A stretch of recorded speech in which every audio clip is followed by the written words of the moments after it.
lose my breath whenever I see you. You stole my heart, what is it that you do? Hi guys, so welcome back to my channel. If you're watching this video, hopefully you've watched part 1 of my labor and delivery series. Part 1 is purely educational, all about labor and delivery. And part 2, which is the video you're on, is going to be about my personal labor and delivery story. So if you're interested, please keep on watching. I'm going to start out with how I knew I was pregnant, and then we're going to go all the way to the end till the day that she was born. I found out I was pregnant. I wasn't feeling good for a couple of days. I wasn't throwing up or anything like that. I just didn't feel right. A couple of our friends were getting married. We were both in the wedding, and I told him randomly, like, I think we were coming back from eating or something. I was like, I should really get a pregnancy test because, you know, what if I'm pregnant and I drink or something? Like, I should just make sure to make sure. So we went to CVS and we picked up a pregnancy test and we went home. Well, he went to help his friend with like all the wedding stuff. So I was staying home and he left, and I was like, okay, I'm going to take this pregnancy test. So I took it and 2 lines appeared, and it was so faint. Like, the line was so faint that I was like, there's no way. I hadn't had a period in months. My periods are super irregular. Anyways, then I took a picture of it and sent it to my mom and my sister. And I was like, what does this mean? Well, my sister texted me and was like, you're pregnant. And my mom called me screaming, so excited. And she was in San Diego at the time with my stepdad. And I was like, no, like, you know, I don't want to get my hopes up. Like, what if it's not real? And she's like, no, you're pregnant, I swear. And my sister was like, dude, you're pregnant. I was just like sitting in my room by myself thinking, like, what?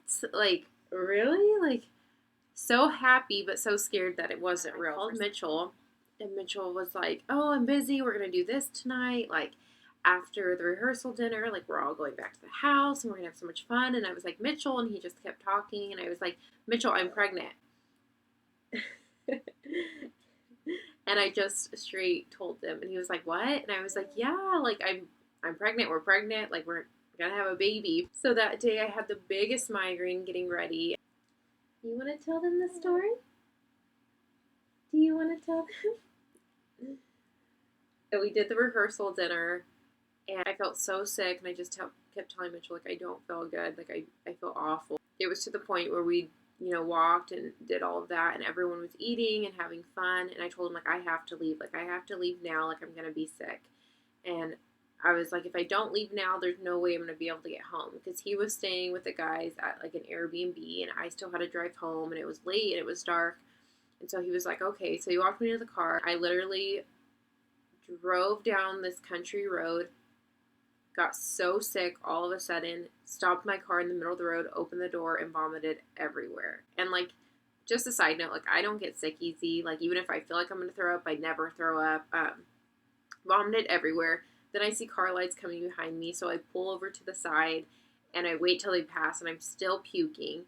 Then I try to drive away, and I have to pull over again, and I'm puking. So finally, I get myself together. I call Mitchell. He comes down. He's like, are you okay and stuff? And I'm like, you know, don't stay with me. Like, you don't have to come home or anything. Don't say anything. Just go hang out with them. Like, you can't miss this. It's the night before his wedding. Like, he just wants to hang out with his friends. Like, I'll be fine. Like, there's nothing you can even do. I'm just going to go home and go to bed. So I called my mom, and I was just talking to her on the way home, and then I'm on the freeway. I have to pull over again, and I'm just throwing up everywhere. And it was just awful. Like, I had throw up on the side of my car, like, inside my car, like, not a ton, but, like, ugh, it was just, like, projectile. Ugh. But it was worth it. So, anyways, fast forward. So, they asked me, I picked my OB, and my OB delivered my nephew, and my sister just loved him, and she was like, you have to go to him. So I was like, okay. Called and made my appointment. They were like, well, when was your last missed period? And I was like, I have no idea. Like, I haven't had a period in months. Like, it's been 2 or 3 months. I have irregular periods. Like, I don't know. And so they told me, like, we're going to schedule you an appointment for an ultrasound because that's the only way we're going to know how far along you are. The ultrasound tech said June 21st is your due date, you're 8 weeks. So fast forward at my ultrasound, I think it's at 12 weeks that your doctor does one. He predicted June 25th, and I was like, okay. And he was like, we're just going to stick with June 21st as your due date because the ultrasound techs do it so much. They're usually pretty spot on. Fast forward through my pregnancy, I never lost my mucus plug. People will tell you, like, you'll lose your mucus plug first, and that'll tell you, that you're about to deliver or go into labor in a couple of days.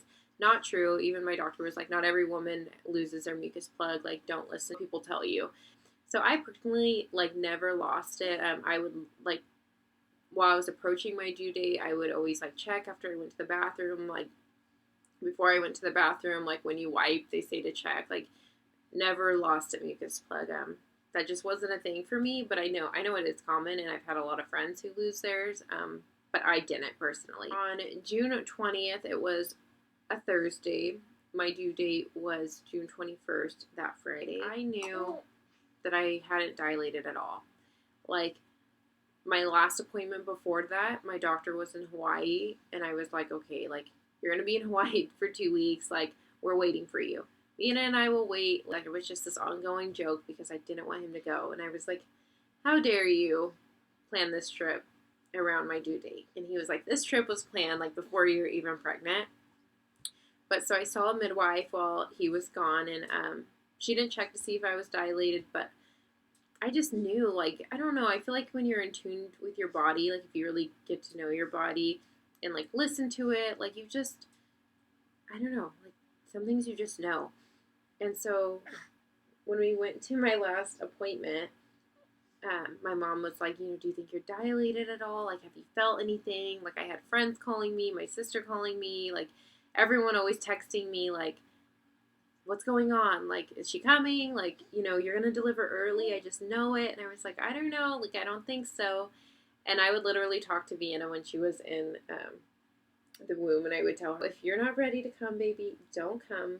When you're ready, Mom and Daddy will be ready for you. So at that appointment, my doctor checked, and he said, you are not dilated at all.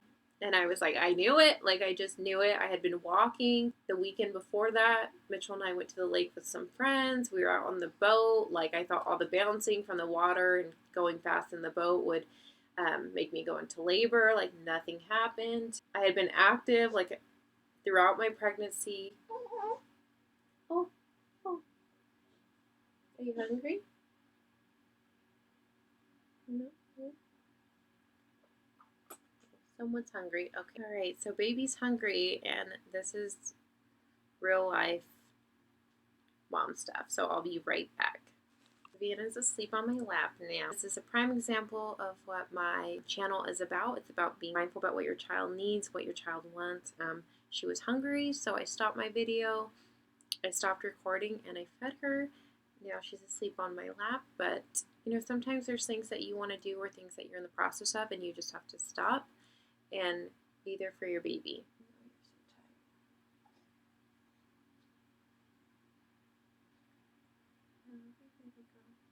So always, you guys, like, no matter what you're doing in life, nothing's that important or more important than your baby or your child, like, whatever age they are.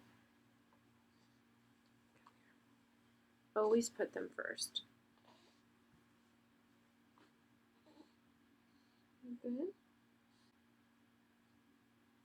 Like I was saying, at that same appointment, he was like, we're going to schedule you to be induced. And I was like, okay. I was like, I know that you can go over your due date up to 2 weeks. And I was like, why aren't we waiting?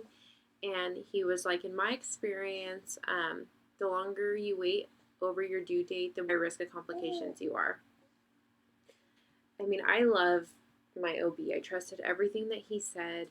I really trusted his opinion, and he's delivered so many babies successfully, and he had such a good reputation that I was like, okay, like, whatever you say is what we will do because I trust you. So he had his assistant call the hospital and see when they had dates available And at first they said, let's do Wednesday the 26th. And he was like, that's not going to work for me. He's like, I don't work that day. And the reason that he did this from the beginning, it was so important to me. And I expressed this to him for him to deliver her. Like, I really, really wanted him to be the one to deliver her. I mean, I had it in my mind that if he couldn't or he didn't, like, it'd be okay. I'd be in good hands and it just wasn't meant to be. But I was really, really hoping and praying that he would be the one to deliver her. And so the assistant asked him, like, okay, do you guys have a date sooner? And they said, Monday, June 24th at 5 p.m. Can, she come in? We have that open. He was like, that's perfect. He was like, Monday the 24th, we'll have you go in at 5 p.m. We're going to give you a ripening agent called Cytotech to ripen your cervix, and hopefully you'll start dilating. He was like, I'll come in at 5 in the morning, pop your water, and we'll get this baby out. And I was like, really? And he was like, yeah. And my mom was with me because Mitchell had to work, and it was just such a surreal feeling. Like, I felt like I had like an appointment to meet my child. Like, what? Like I knew the time it was going to happen, the date. He was like, you may go into labor before then. He's like, I don't think that's going to happen, but if you do, like, I'll be on during the weekend so I can deliver her then. We walked out of the appointment, and I called Mitchell, and I was like, we're meeting her. She'll be here Tuesday, like, in the morning. Like, I'm so excited. And he was just like so stunned and shocked and excited, and just like, it was just the most surreal feeling. Because when you're pregnant, like, as a woman, like, you have a connection with your baby already. But to know that, like, you're going to hold her or him, and you have a time and a date, and it was just such an awesome feeling. So Mitchell and I just enjoyed the weekend together. We stayed home because we knew, like, this is going to be our last time, like, alone. Like, it's just such a weird feeling, because when you go into labor on your own, like, the process just happens. But when they give you like a time and a date, it's like, oh, this is my appointment for my facial. Like, no, I'm going to meet my kid. So, I told my mom and my mother-in-law, like, we have to be there at 5 Monday. It's a 12-hour ripening agent. So by the time, she's not going to be here till the morning. Like, you guys don't have to hang out all night. Like, we told his siblings. I told my sister, like, don't come. Like, you're going to be just sitting in the waiting room. She's not coming until the morning. Everyone just, like, wait. And both of our moms were like, no, we want to be there all night. We want to see the whole process. Like, so we were like, okay, you're going to be bored, like, whatever. But, to each their own. They wanted to be there, so I get it. Mitchell and I went to the hospital. I checked in at the front desk. They were like, just sit in the waiting room and the nurse will come get you. So it was probably like 10 minutes later, the nurse comes out and it's like, are you ready? And we were like, yeah, like, let's go. Like, I was excited. I think Mitchell was a little bit scared, but, so she got me in the room, gave me my gown to put on, kind of told me the process of what would be happening. And another nurse came in and she started my IV, and they asked me, though, they're like, what's your birth plan? And I was like, okay, so I'm not against an epidural, but I would love to try pain medication first if I need anything, and go from there. I'm not against an epidural at all. I never experienced labor, and I just wanted to see, like, if I don't need something, I would rather not take it. She's like, your doctor has you down for an epidural. He doesn't have any pain medication ordered for you. We can call him. And so I was like, okay. And then he also had down for me continuous monitoring. I was like, okay. I was like, do I, like, have to be, though? Because if I'm going to be here, like, all night, and that's the plan, like, can I walk around at all? And she was like, let me check with him and see if we could do intermittent monitoring on you and go from there. So he said yes to both. When I first got there, they did check to see if I was dilated, and the nurse just said, like, you're a little bit dilated. She didn't, like, give me a number, like 1 or 2 or 3 or anything. And so when the night nurse came in, she asked me, like, do you feel like you're having contractions? And I was like, no, like, I don't feel anything. And she's like, well, you're having, like, regular contractions. And she's like, you don't feel that? And I was like, no, like, I don't know, I feel fine. And surprisingly, like, they let me eat too. And I know that's not normal, because usually they'll just tell you can have ice chips. But Mitchell went and got us all Olive Garden, and they approved it. I don't know, like, I don't know what that was about, but when you have those monitors on you, like, it's so uncomfortable, you guys, because if you move at all, like if you turn or reposition yourself, they move. And so then it loses track of the baby. Then the nurse has to come in and she has to reposition it. And it's like, I think honestly, that was the worst part for me. Like, not the pushing, not the contractions, like nothing. Like, I couldn't stand that because I couldn't sleep. If I moved at all, it moved. I just tried not to really move as much as possible. And the bad thing was, like, the night before and the night before that, I didn't sleep either. And my contractions were becoming more regular throughout the night. And my mom just, like, literally watched the monitor and would be like, oh, you're having a contraction. And she kind of would, like, talk me through them and, like, oh, it's peaking and stuff. And okay, now it's going down and here comes another one. And that's really fun. I don't know. That's fun for me. I don't know if that's fun for people, but I don't know. It was almost like exciting. Like, okay, here it comes. Like, I can handle it.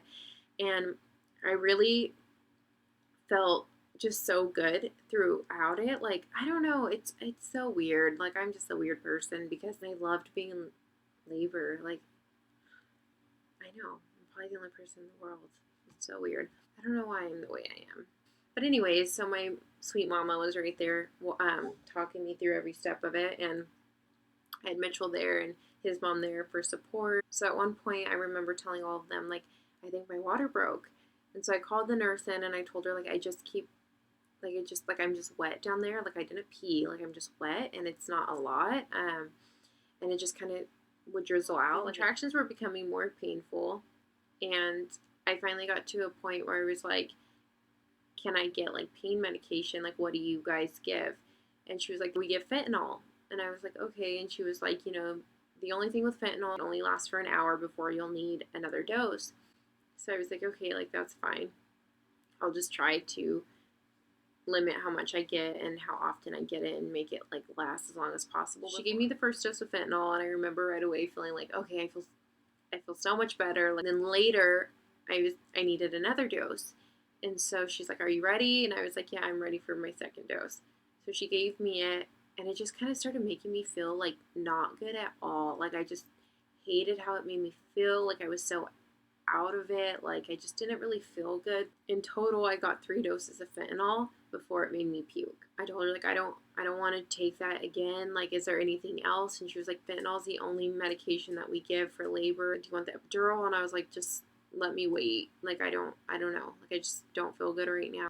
I wouldn't recommend that for anybody. I mean, medication affects everybody differently. Like, do know that. Finally, it was time for shift change again. So it was 6 a.m. and that was around the time they said my doctor was going to come in and pop my water, but it had already broke on its own. Before shift change actually happened, the nurse checked me and she's like, yeah, you're not dilated at all.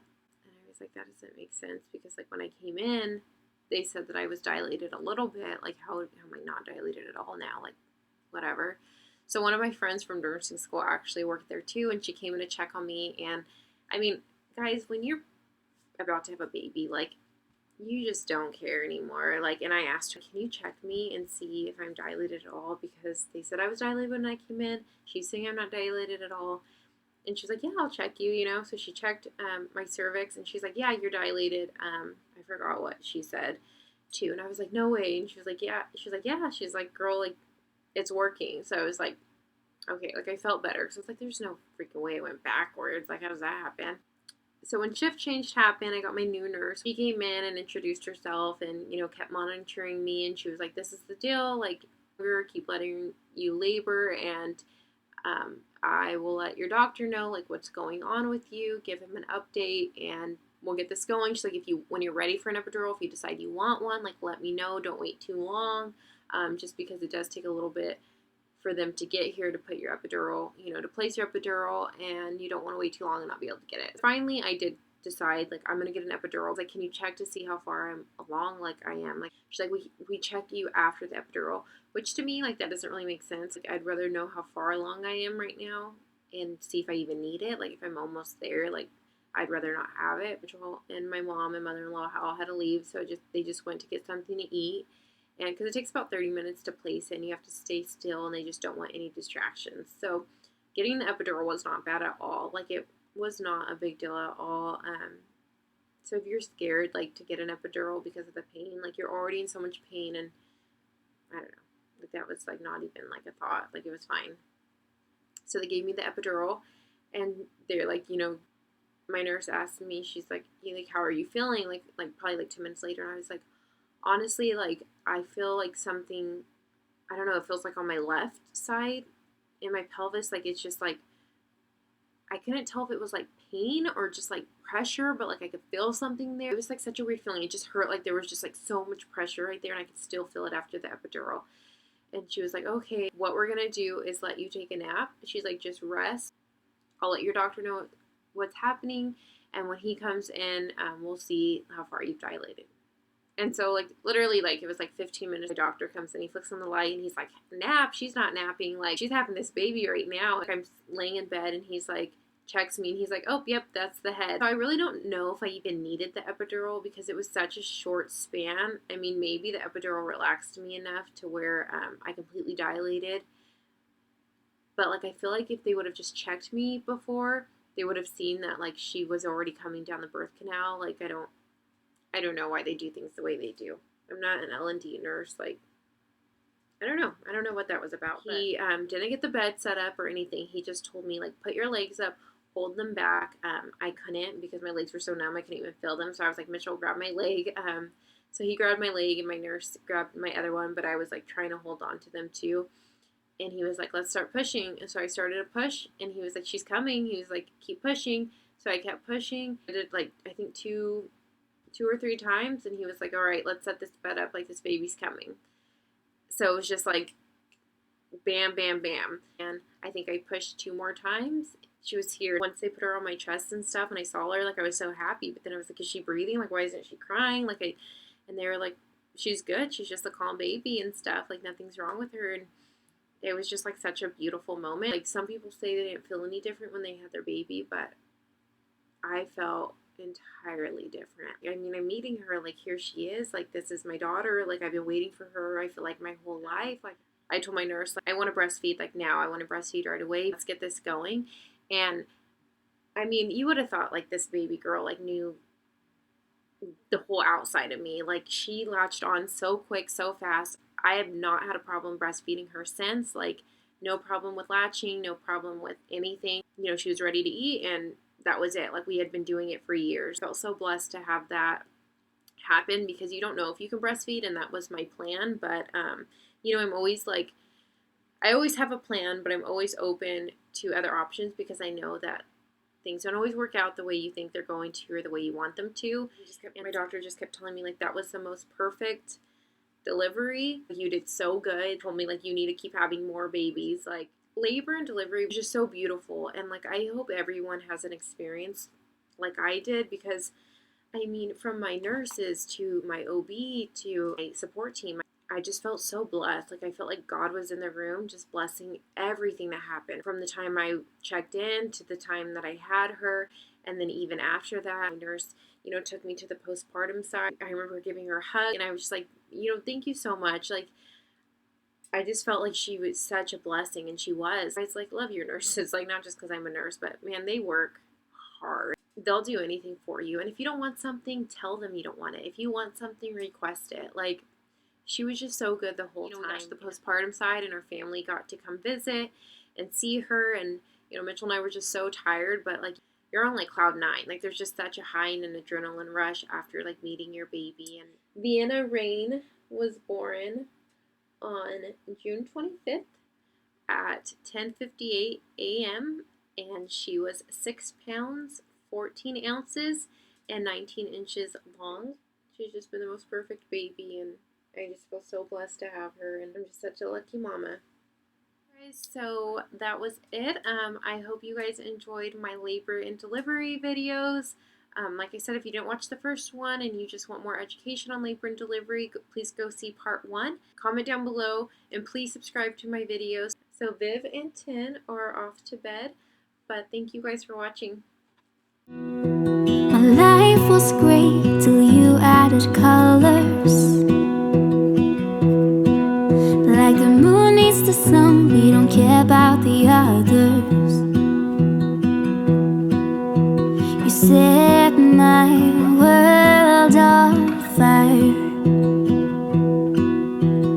You're my heart's desire. I just wanna love you, just wanna hold you, just wanna be with you till we grow old.